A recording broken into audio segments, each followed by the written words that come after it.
Hello and welcome to the Fully Charged Show podcast. My name is Robert Llewellyn, and for those of you who don't know, and you've got to assume that some people may stumble upon this podcast and have very little knowledge of the origins of the Fully Charged Show, of the work that we've been doing for the last 10 years. So I'll just do a quick appraisal for those one or two of you who have come across this podcast in a random stumble upon. The Fully Charged Show was started in 2010, and it covers electric vehicles of all types and renewable energy and the future of energy and transport in its widest possible context. It was started from nothing. It now has approximately 1 million views a week. We have 700 and something thousand subscribers on YouTube. So if you find us on YouTube, which is quite easy, youtube.com/fullychargedshow, please do watch, because you might enjoy some of the things we do. You might not enjoy some of the things we do. We do a very wide range of topics, some of which are phenomenally popular, some less so. Anyway, this is the Fully Charged Show podcast, which is slightly different. And just before we start, because I think you'll find this episode very interesting, although it is quite UK focused, but only for now, as all will be revealed. I just want to remind our UK listeners that at the end of October 2020, fingers crossed, we are running what we are claiming to be, we may be wrong, but we're claiming this to be the world's first drive-inside cinema at the Farnborough International Exhibition Centre, which is where we were going to be holding Fully Charged Live 2020. That has been postponed. No news there. Very, very dull. But the one thing we've managed to salvage is the drive-in cinema. We are showing Tenet, the movie, in a massive screen in this massive building. It's just breathtaking how enormous this building is. Think aircraft hangar where you could park probably 3 or 4 Airbus A380s. It's a big room. So we can have 100 cars in there. You stay in your car. It's COVID safe. You get either your car's speaker sound system will play the sound, or will be issuing speakers to each car. It's run by a very professional cinema projection company who do drive-in cinemas all over the place. But this is the first time they've done one inside. And because they're electric cars, we can have it inside and we don't worry about the weather, which is nice. So that is on the last 3 days of October and the first day of November 2020 at Farnborough. I think 2 nights are sold out. I believe the Thursday and the Saturday night is already sold out, but I think there's some tickets for the Friday and quite a few for the Sunday night. So please do come along if you can. I mean, obviously it is restricted to electric vehicles only. We're going to be doing a lot more drive-in movie stuff next year, because that's clearly a thing. Everybody's doing drive-in movies. We were there first. We thought about this months ago, okay?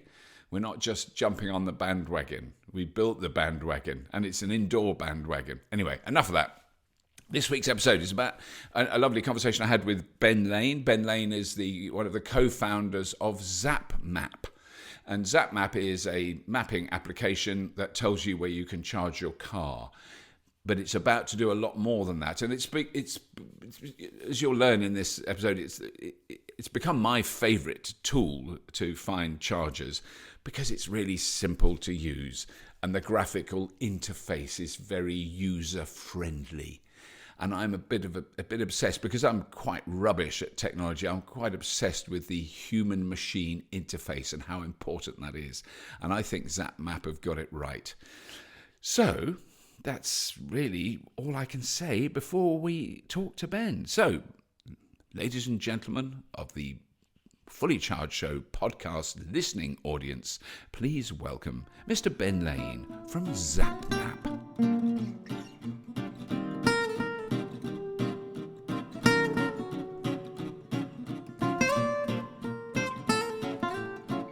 I think the first thing I want to say is Happy World EV Day. Well, oh yes, very true. Yeah, I wrote it down in case I forgot. Yeah, I did totally forget until I saw a load of tweets with people in front of their cars. So I rushed out and took one to join in the fun. But I've had some Cool. amazing things I've seen today. Yeah, no, it's extraordinary, isn't it? So, I mean, I just want to start with how I came across what you do, because it was literally, where's the charge point around here? I don't know when you started, but it was fairly early on. Yeah, What year did Zap Map 100 start? years. It feels like 100 years. 100 years ago. In a good way. No, it was to 2014. So it sort of came out of another project, but 2014 is when we got serious with Zap Map, and we essentially, nextgreencar.com, and Next Green Car is the company that goes back further. But in 2013, 2014, we realized the EVs were going to happen, and they weren't just going to happen in a small way. They were going to completely change the world of transport anyway. And we looked around for some maps and some information. So you're right. The first thing is, where do you go? Where can you go? So we all know we plug in at home. Those of us who have a drive, I don't. We'll come to that later. If you've got one, that's where you do most of your charging. But when you're out and about, how can you find them? So 2014, the mission was, how can we pull all the information together from all the different disparate networks all into one map, and that became Zap Map. Right, because that was, it was an absolute godsend, and I think it's often, other mapping devices are available that show you where you can charge cars, but I have to say, and it's just purely a visual thing, when I looked at Zap Map, I knew where to go to get to the charger, and it told me which charger, all those little details, what sort of charger, where it was, where it was located, who else has used it recently, and does it work? Great.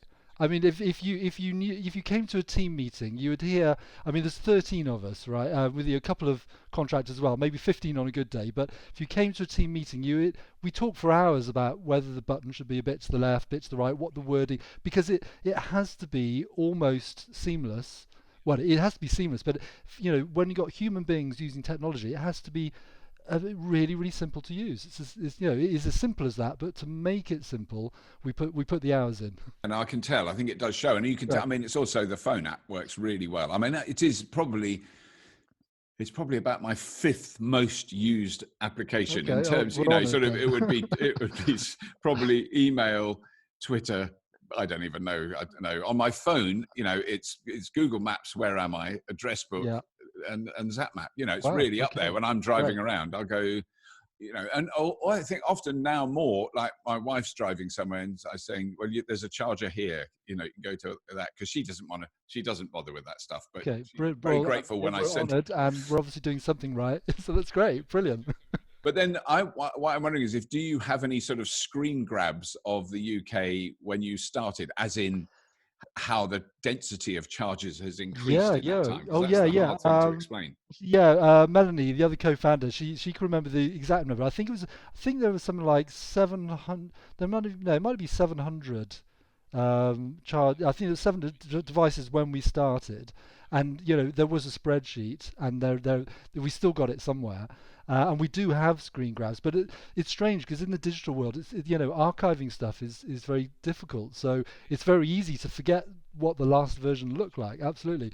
So we're now at 20,000 devices, and so wait a minute, it's gone from 700. You think in?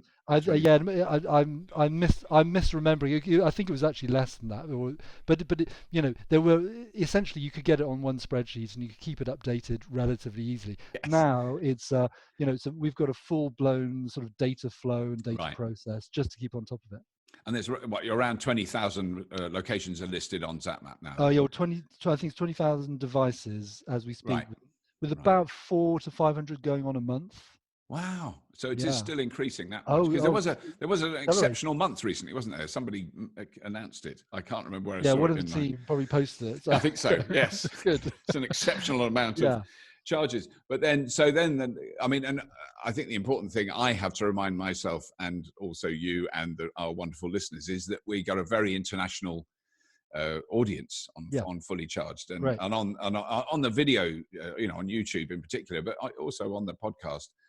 So you are UK specific at the moment. We're very. I mean, the UK's got it's probably a more complicated market certainly than North America, than a lot of other European countries. So it was a particular nut to crack, I think. And we're based in the UK. We wanted UK audience as our first audience. We're actually for the record, we are Republic of Ireland as well, so Right. we cover 2 countries as we speak. We are looking for other countries, so in North America, parts of Europe, maybe elsewhere. Right. But our key mission, we talked about the first mission was to get high quality locations on the Yeah. map.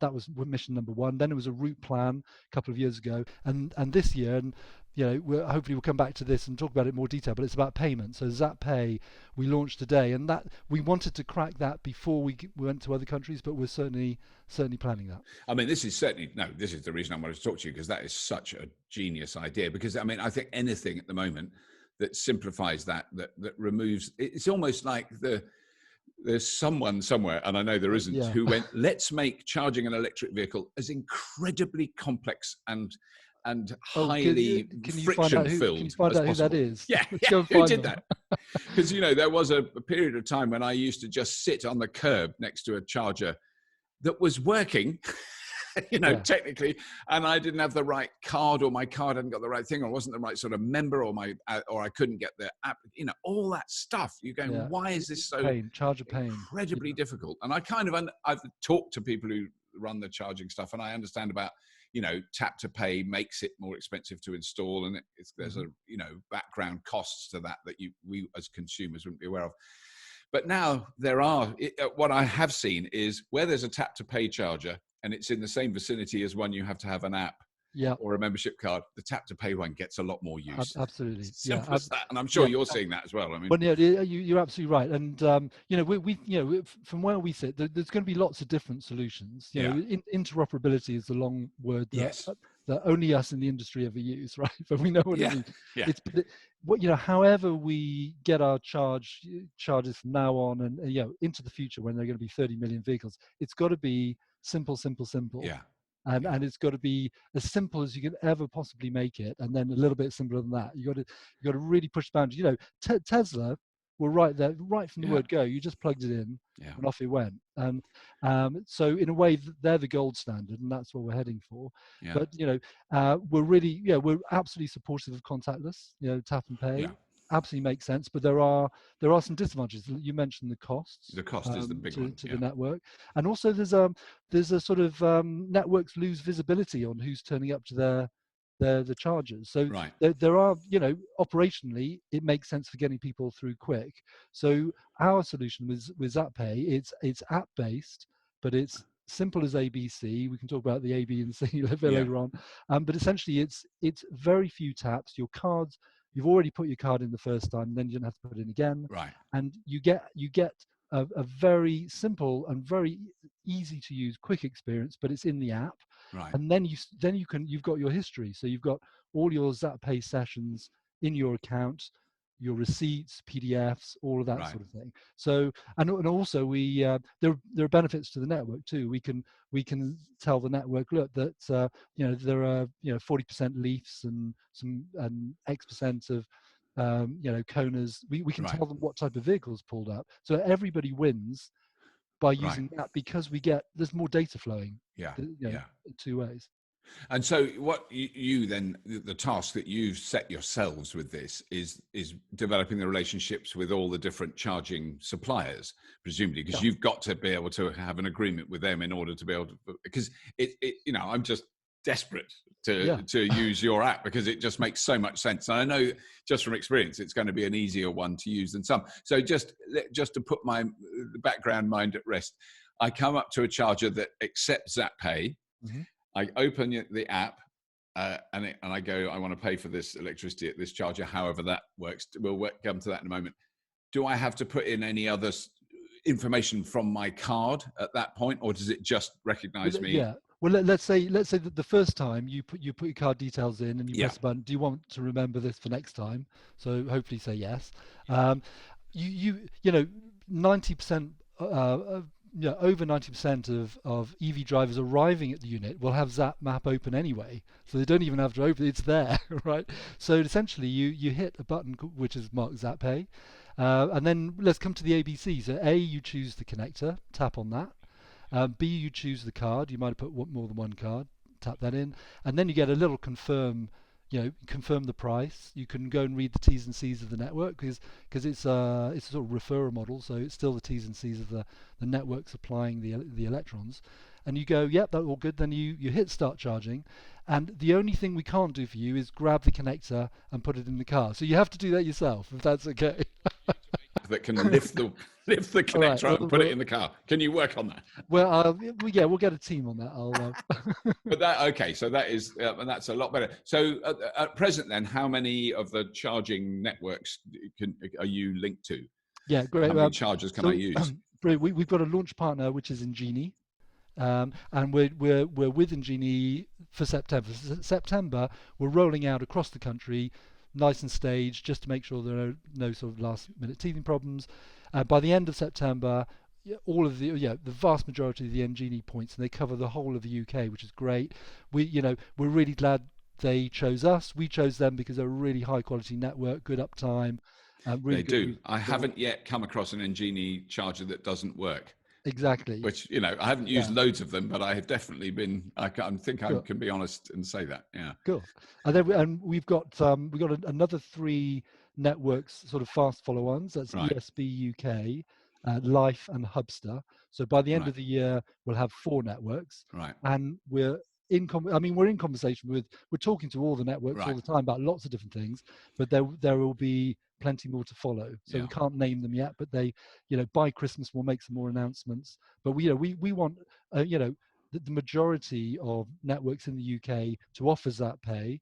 It's not exclusive, because the thing about the UK, coming back to why it's quite a complicated market, is most networks have their own subscriptions, membership schemes. Their own membership schemes or apps or whatever. Yeah. Great, and that's great. We don't want to get in the way of the way people run the business. That's fine. You do whatever you think you need for your own business, which is great. Yeah. We're just an additional channel, and it's all pay as you go, and it's all about simplicity. That's So, if you've got Zap Pay and you go up to a charger that's got Tap to Pay and you use Tap to Pay, that's still going to work. It's not going to, it doesn't deny you that I hope choice. So. I hope otherwise we've done something very bad. Absolutely. Otherwise you've actually broken the banking system. Yes, exactly. Entirely. We don't want to break anything. So the idea is we're providing it's all about additional channel. It's some people are going to use it. Some people are going to stay with contactless. That's absolutely fine. Yeah. We just want to make it even more easier than it is for yet more people. Because what are the? I'm just trying to think now. Like some of the big we don't need to name them, but some of the big charging networks I've known well. What is it? What's not in their interest about using it? Sounds like it makes an enormous amount of sense and eases their role as well. I don't know what the. You don't necessarily have to say. I'm trying to think of a reason why a big charging network doesn't want Zap Pay, because it just seems to be. It doesn't seem to denigrate their brand or system. But maybe I'm very maybe I'm not going to say anything. But, get them on. Ask them. Yes, that's what I have to do. I think what I would say, we've got really good relationships with all the networks. They're as we know, even though we all have our moans now and again, they're all working absolutely incredibly hard, putting hundreds of millions of pounds worth of kit in the ground. They've got a very complicated business to run. Yeah. But at the same time, we want to partner, we want to collaborate, and that's what we're saying. It's like we're just an additional channel. You keep your own membership schemes. That's absolutely fine. Right. And, yes. We from the vast majority, we're getting really positive responses. Well, and also you've got such an amazing foundation to build that on because of the. I don't know what your usage of Zap Map is. I imagine it's fairly high amongst electric car drivers. Yeah. We've got 130,000 registered members, which is. You don't have to be registered to use Zap Pay, by the way, but we've got pre-COVID about 120,000 users a month across all the platforms, and all the numbers are going up, and we in a way they're our gold dust. Zap Map is the community, and we try we just do our level best to get as many digital tools as they need out to the market. So payment is the one, and that's why we want to make it as big as possible in the UK. Again, all back to ease and simplicity. I've now got a sort of part of my brain that thinks along the similar lines to lots of people who comment on the shows we make. Okay. And so there's a grumpy there's a grumpy element to electric car drivers, very, very understandable, about turning up at chargers that don't work. And I'm wondering, do you have, because you're a really good person to ask, because you're not directly connected to any one charge network, you just know about all of them, but do you have any data about how that is either static, getting worse, getting better? Yeah, I do. I thought you were going to ask you. I asked Cara in our data team to pull some figures out. So I'm going to give. Great. Oh, good. Okay. So we're going to talk first. We're going to talk pre-COVID. Okay. So things were definitely getting better. So we had. So it's around. So if August. So the summer of 2018, there were about 7% of devices were completely out of service. Right. Okay, and that went down by over 1% by summer of 2019. Oh, and when you say all devices, that doesn't necessarily just mean rapid chargers, like 50 kilowatt plus. We're talking everything, like a 3 kilowatt in a car park that you've got registered. Could be that. The direction of travel was basically a 1% improvement per year. Right. And then along came COVID, and it's gone 1%. It's flipped back by 1%. Right. And in a way, it's understandable that maintenance crews haven't been able to get out there as easily. So I in my mind, I'm thinking when we're back on track and the traffic's back up, as we know. Yeah. I think we're getting about it's already good. It's under 7%. So it's basically, the other way of putting that is it's 93% of charges that you might visit actually work. The glass is 93%. It's 93% full. That's quite full. Move very carefully as you carry the glass. That's right. It's going to hopefully overflow. But that is interesting, isn't it? Because the absolute experience you get when you stumble across a non-functioning charger is profound frustration and possibly a feeling, oh, this technology just doesn't work. That's the end of it. I'm going to buy a massive diesel SUV and be done with it. I think the human response is that someone doesn't care, because it's it's what it feels like. Yeah, you're stuck on a motorway service station. You've only got 2 miles. You can't get to the next one. Yeah, you're completely can't say the word, but you're in a pickle. Right, pickle. And then it's raining, and the service line, they're out of hours. There's no one there. You feel like there's no one looking after you. Yes. So, and it is weird that I can't remember a time where it's a lovely sunny day. I'm not in a rush. And I stopped to charge something, and I'm going to take the dog for a walk up by the river. Our dog's now passed away, but I can remember one of those occasions where I got the dog, I plugged in, didn't even think about it, walked the dog, came back, got in the car, drove on. That charger was fine. On the M25 at 2 in the morning, 2 in the morning, I'd done a gig in Kent, and I was driving back home, and that charger didn't work, and I hadn't buffered myself enough to get me to the next charger. And I luckily there was a hotel at that services, and I stayed the night. And the frustration of that is. But you remember that night, don't you? Yeah, and that was you sort of internalize it. 9 years ago. I mean, it wasn't recent. That was a long time ago. No, I just want people who've had an electric car for a year or less to know there were some mugs, me being one of them, who were early adopters. And it was much tougher. It was tough for us. Oh, it was hard. There's a good friend of mine in America who always says that early adopters were like the first people who went west in the United States. And they got all the arrows, and then everybody else came, oh, this is a great farm. That's brilliant. That's exactly where we're at. Yeah, it is. But so that is very encouraging to hear then that is improving, because it's certainly it's a bug. I mean, I'm party to a lot of that moaning on Twitter. I think the other thing that we all know, without naming names, that there are really good networks, and as I mentioned before, the amount of effort that they are putting in is absolutely phenomenal. There are some networks that maybe aren't investing as much as they should, and in a way, together, government, businesses like ours, users, all promoters, we just got to encourage them to push things forward a little bit. And it is, I think, the other critical thing, which I'm sure you're aware of as well, because of you all know the location of them, but there was certainly a period of time where a local council would put in a charger, and there'd be a photograph of the mayor in the local paper standing next to it, smiling as he plugged in an electric car, which were in the worst position. They haven't been looked after. They're at the back of the swimming pool car park that's closed at 5:30. All that list of problems where you think there's going to find one. Yeah, and then after 3 years, there's no more funding, right? And there's no more funding, and it stops working altogether. And that's happened quite a bit, hasn't it? It becomes a brick. But then it seems to me that the big new commercial firms that are rolling out charging now. I mean, I've just been to visit GridServe's Brilliant. charging hub Yeah. in Braintree, which you think, well, if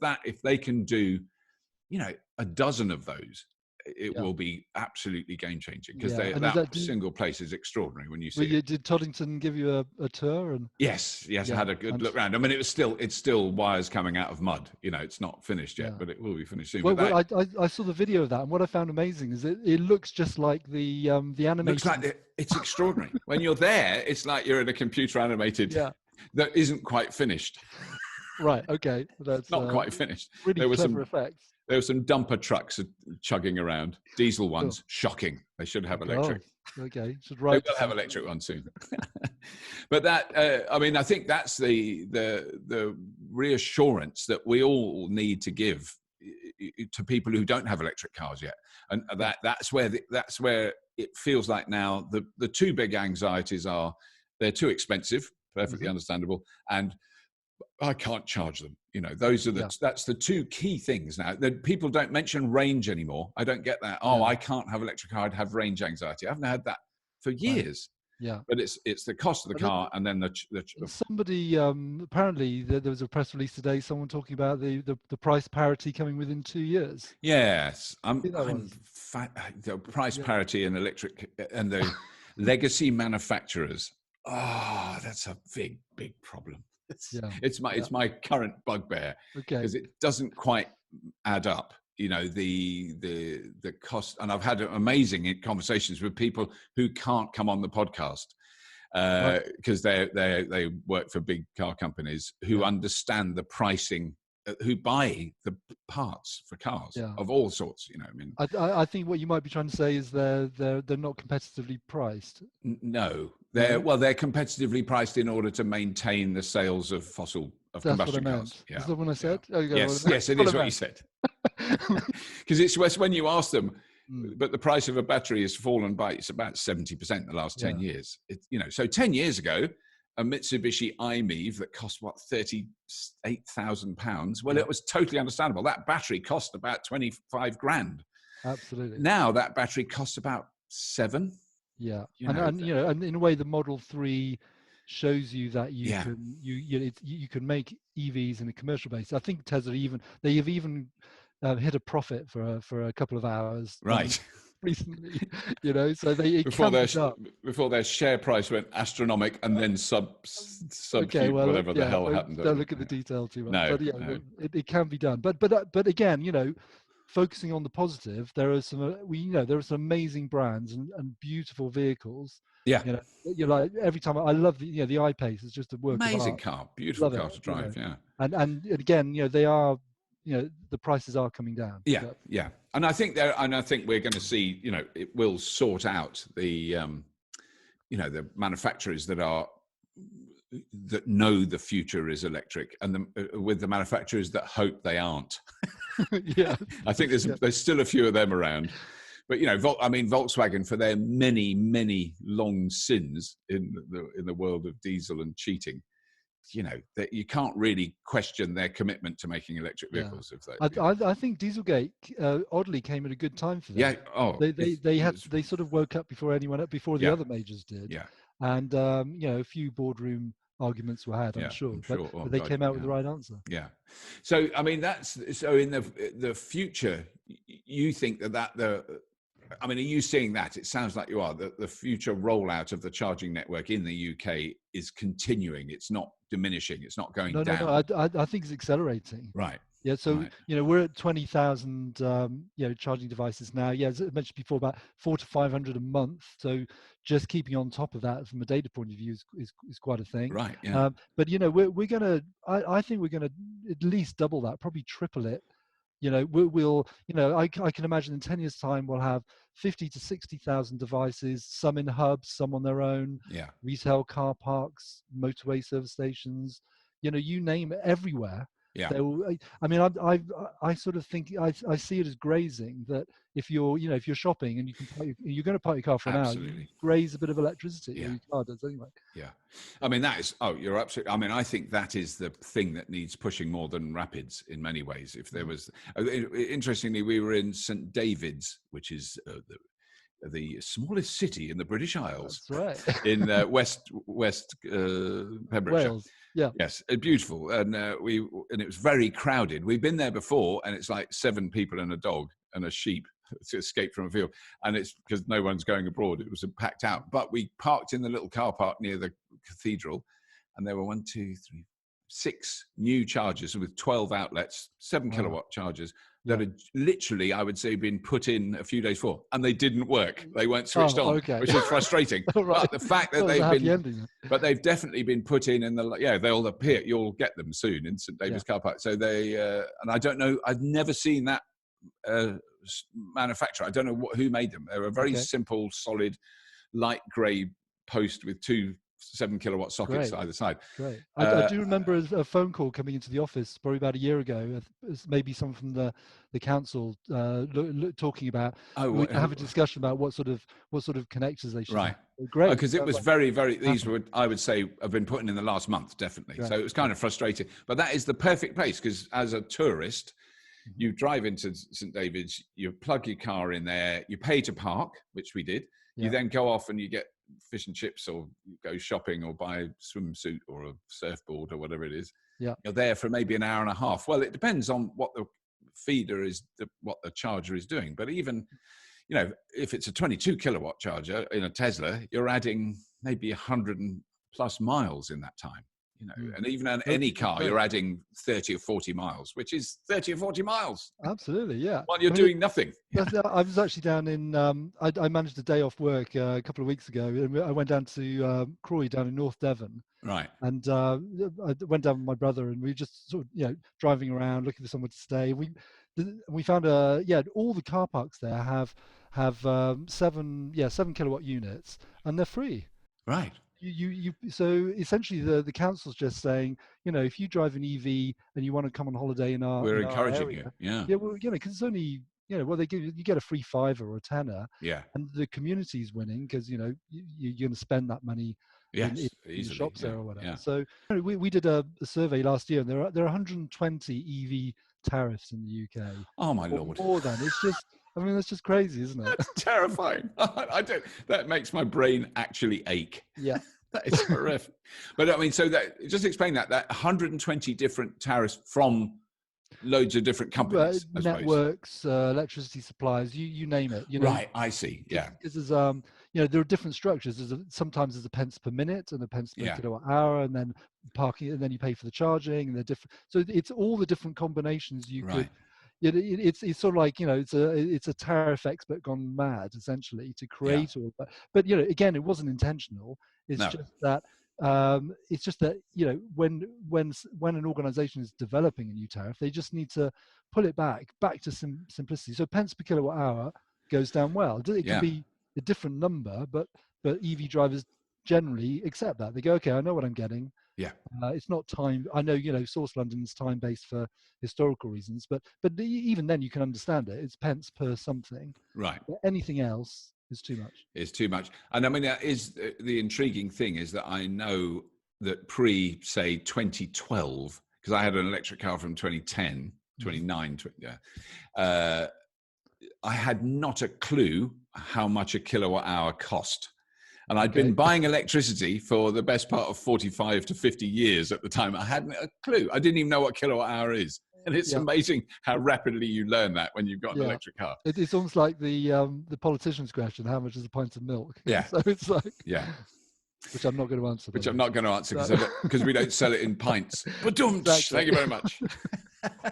But I mean, that thing, you then go, oh, I know how much I pay off peak at night. and that's cheaper. Yeah. And then you go, oh my God, if I use tap to pay, it's that much per kilowatt hour. That is Yeah. eye-watering. Or, oh, this isn't so bad. Sure. Well, even that, variations. again, because we do an annual survey, and we sort of ask people what they would be prepared, or what they're happy to pay, and essentially, sort of as you get to sort of around 35 pence a kilowatt hour, the graph it drops sort of off falls after off. that. Yeah. And over 40, people will drive somewhere else. So oh yeah. but even at, say, 35, 36 pence a kilowatt hour, it's still cheaper than petrol per mile, as you Right. know. I don't Yes, know if you, yes. but if anyone's listening, they're not sure. It's still about half price per mile. Yeah. But but any more than that, quite rightly, I think there's a bit of pushback from. And I think the critical thing is that for people who don't drive electric cars is you assume. I don't know if you assume. But I'm assuming you assume that you're constantly using public chargers and you're constantly queuing up to use a rapid charger because that's all you. And you go, well, no. I mean, because I'm above average mileage per year. I didn't even know, but I am. Okay. And I don't use them that often. I don't use the superchargers that much on a Tesla. What do you reckon? How many times a week?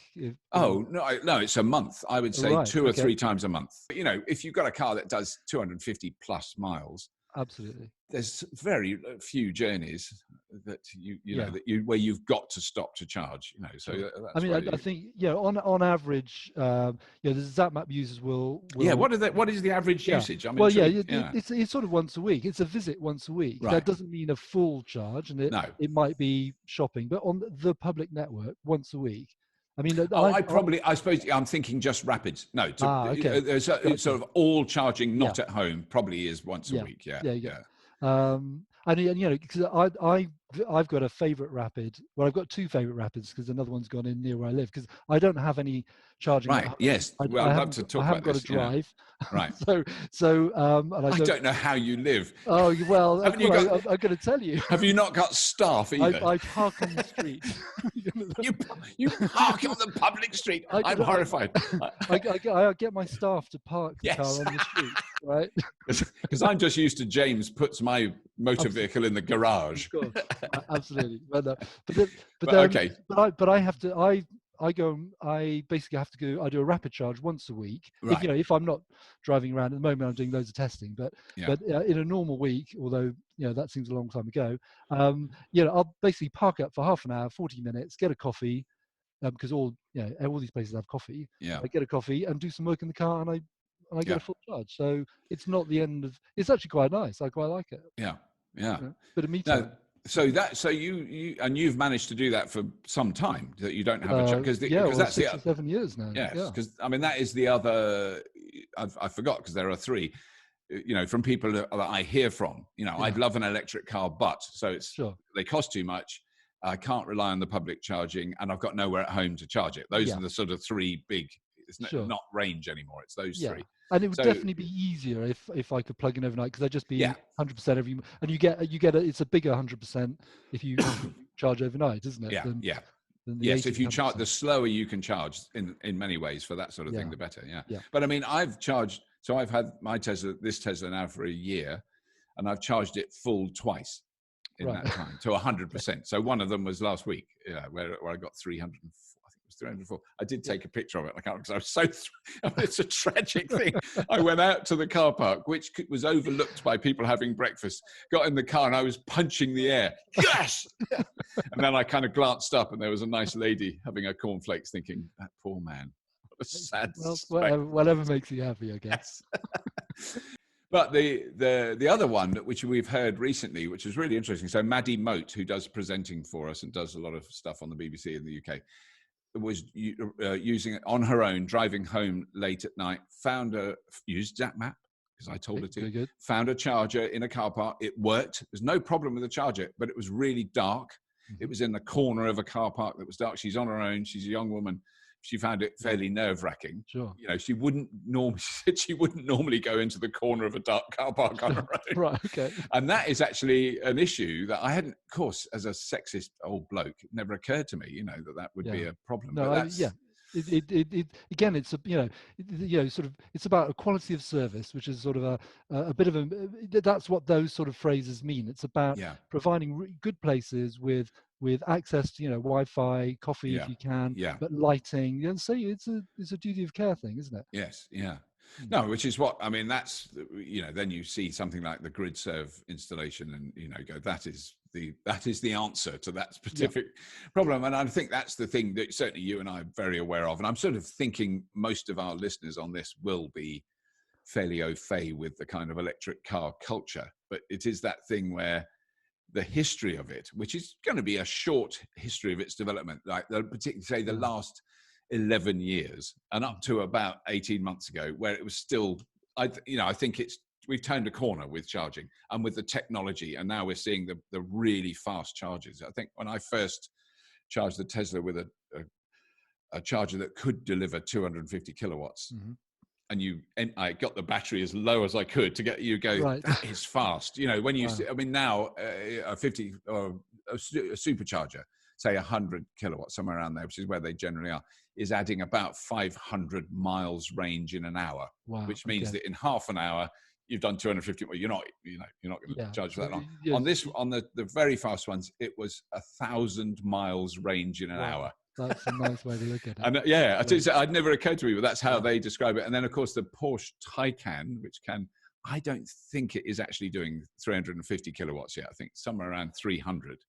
But that is about 1,500 miles range in an hour. So you charge that for 10 minutes, you've probably added 100 miles plus. Exactly. Yeah. I and mean, that's they're where it changes the rapid stuff. Yeah. Generally, they are charging a little bit more for that. Oh, but, yes. I think you pay so more for it. You're paying for time. Yeah. Or for saving time. But again, I think that's okay. I think most EV drivers would accept that. And I think in the future there'll be a choice. You can relatively low price for 50 kilowatts, and maybe the price gets a little bit higher if you're on the way to a business meeting and you're late. Yes. you'll pay an extra £5. Can Not I have saying you should. Don't get any ideas, network. Can I have 350 kilowatts? But no, I think that's a very good point, because it is that difference between. It's always been my anxiety with rapid chargers is they're being made to look like petrol pumps, and give that kind of consciousness. It's not the same. It is a different technology.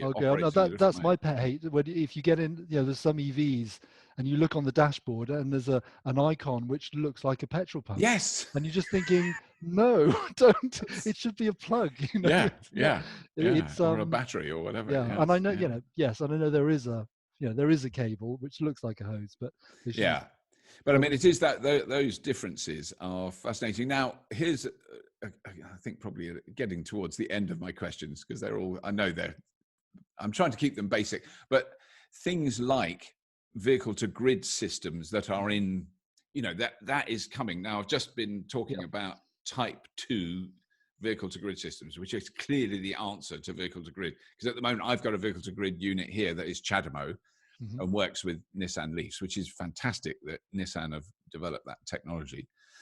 But what they're talking about is that you'll have a type 2 connector. Yeah.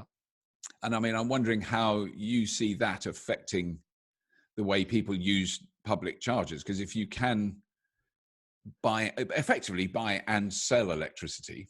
So if you say you're on holiday, park your car in the car park, and it's got 40% of your battery, you could sell that in the early evening. And then then it's charged overnight and it's full again in the morning. But you've first of all sold some of your cheap electricity you had from home into the grid at that critical time. I mean, I don't know how Zap Map can help facilitate that, but I can imagine in a few years' time there'll be a different icon for a two-way. A thumbs up, I think it would be. I think it's interesting. There's loads of technical differences, but obviously CHAdeMO and CCS look different. Yeah. But there's CHAdeMO, they really got their act together. A decade ago with the ability to it was V2G capable, bi-directional capable from the get go. That's right, and they're in the process of merging with the Chinese standard. So there will be a single connector for Asia. Right. So that's that then all this thing about complexity and simplifying the number of connectors. CCS, it was type 2. It's a little bit designed by committee because they essentially bolted on the DC to a units Type 2 underneath, connector. you know, and Yeah. it sort of looks like that, and that is basically is what happened. Yeah. And they've been a little bit slow on the standards, meaning that, as you were alluding to, they needed to do some more work before V2G Yeah. could work. And I definitely think it's going to happen. But you know, that sort of scenario you paint. And I think it may not. I don't think it's going to happen in quite the way we think it's going to Yeah, happen. I'm I think sure. it I'm may sure it be won't. definitely overnight. Yeah. Yeah. I think, you know, if you're just parked in the car park for an hour, it's unlikely you're going to Yes. want to, you know, empty Sell your half your battery. battery Yeah, capacity. especially if you're on the way to that I got meeting that you're late £3 for. for half my battery, but now I can't get home. Yes, Exactly. there's some downsides to that. Yeah. Yeah. So, and you know, at Zap Map, we're definitely thinking about it, and because Right. essentially we could put some. I mean, all these things are about contracts and Yeah. various partnerships, but you know, we could have a button and say, you know, today, or between these hours, do you want to sell some electricity? Yeah. So that could be overnight. You could do your own settings, couldn't you? Yes. And Yeah. it's definitely something we haven't, we're not building it, but we've definitely thought about it and Yeah. thinking about it.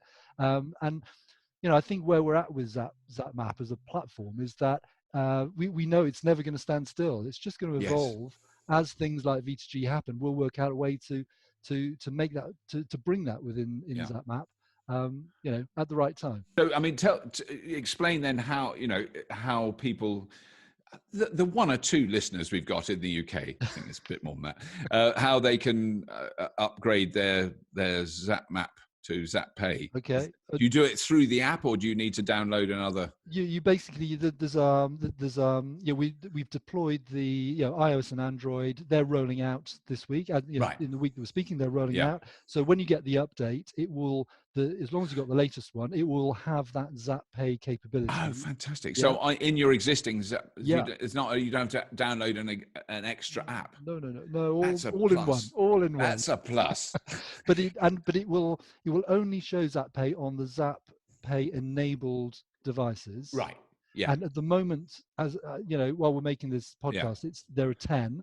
We're just checking everything's working. Right. There'll be 150 by the end of September, and then there'll be 3 more networks by Christmas. So we'll move to 400 or 500 by Christmas. But you can search for them. Go onto the filters. So you could just filter it so that you're only seeing Zap Pay enabled chargers. Yeah, there's a little logo, right. as you'd imagine. So you just go payment methods, just click the Zap Pay, press go, go for it, and it will show you just the Zap Pay enabled, and then you're home and dry. That's great. That is fantastic. I'm very excited. I will be checking for updates in an almost unhealthily obsessive way. Punching the air when they come through. Yeah, and then I'll be in a car park going, yes, I've got Zap Pay. And then an old lady will be looking at me as she's eating her toast. And that'll be embarrassing.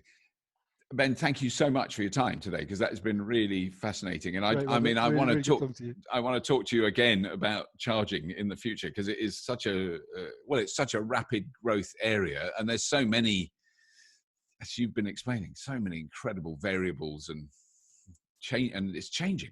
Yeah, it's changing really quickly. Yeah. That's the other thing. If I think of the first Ecotricity CHAdeMO charger I saw, and the most recent Ionity big tall pole with weird wires coming out of it, you sort of, I mean, there's just the actual we've come a long way. The hardware we're using is improving. And the Zappy charger that I've got here is just brilliant. And I think it's often people ask me, are things getting simpler or more complicated? And I think both. Yeah. I think there will be simplifications, but there will be a lot more networks will appear. Yeah. But we're not the only people doing this, but with Zap Map and lots of other people trying to keep it simple as well. Yeah. We're sort of keeping it in check, and we need these really smart tools to help us through this increasingly complicated world of EVs. Yes, please. Occasionally, I do need young people to show me how to use something, but that's very good. I'm very happy. Yeah. Anyway, Ben, thank you so much. That's been fascinating, and good luck with it. And I hope it's a huge success.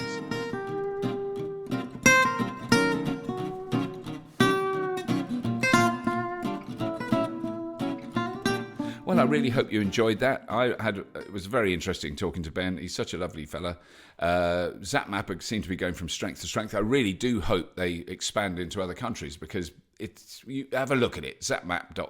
What are they called? Where are they called? Yeah, zapmap.com. Zap/map.com. You can see it from anywhere in the world, but it really is only relevant at the moment to the UK. But it's remarkable how busy that map is and how many charge points there are now. Anyway, that's all. Please do subscribe to this podcast using your favourite podcast downloading application. Have a look at Fully Charged on YouTube. Please, if you have any inclination, have a look at our Patreon page. That is what is keeping this show going beyond any shadow of a doubt at the moment. The incredible long-term generosity of our Patreon supporters is appreciated beyond measure. And we are struggling and succeeding, but we are definitely struggling to keep Fully Charged on the small or large screen. We are very determined. We have lots of plans, but many of them are on hold, as you can imagine. Boring, same old story for everyone. We're not special, we're just normal. Anyway, that's all. As always, if you have been, thank you for listening.